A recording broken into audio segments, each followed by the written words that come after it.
Hai halo, jumpa lagi bersama kami.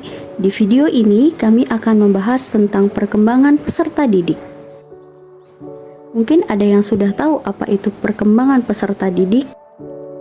Ya, perkembangan peserta didik adalah proses perubahan yang terjadi dalam diri seseorang yang menyangkut perubahan fisik dan psikis untuk menuju kedewasaan.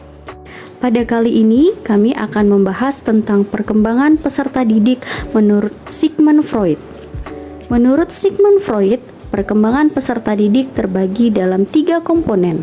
Yang pertama ada id, ego, dan superego. Yang pertama yaitu id. Nah, id ini teman-teman sudah ada sejak lahir, yang merupakan insting dan dorongan mendasar yang mencari kepuasan langsung tanpa menghiraukan konsekuensi. Nah, kemudian ada ego.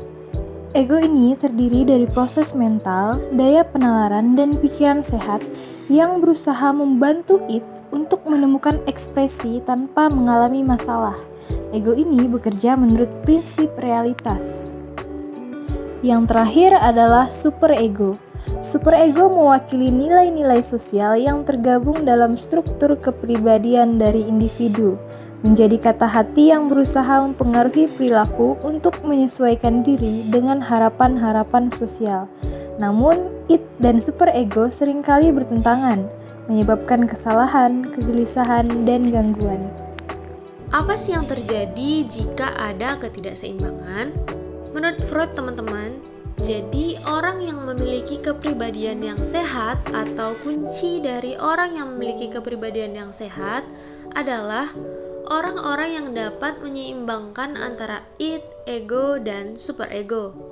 Freud percaya bahwa ketidakseimbangan antara elemen-elemen ini akan menyebabkan kepribadian yang maladaptif.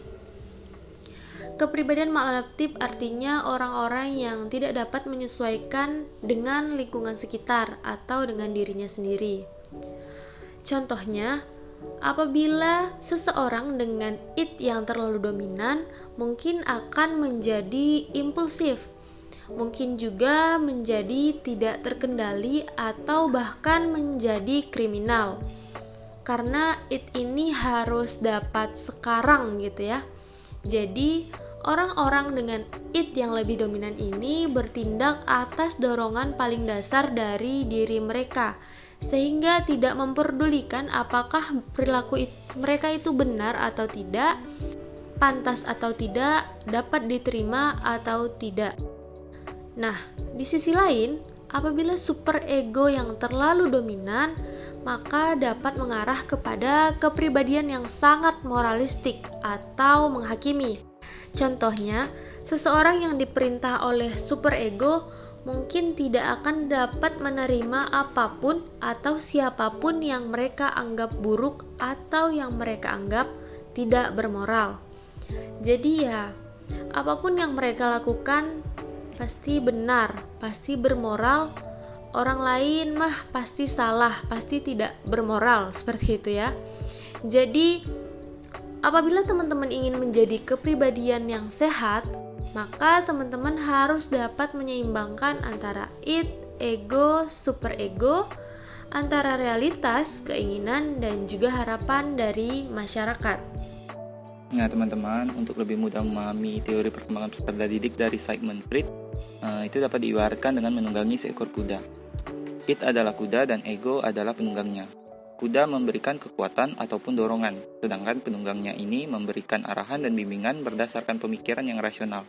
Nah, tanpa arahan dan bimbingan dari si penunggang ini, bisa saja kudanya ini berkeliaran kemanapun yang dia mau dan berjalan kemanapun yang dia inginkan.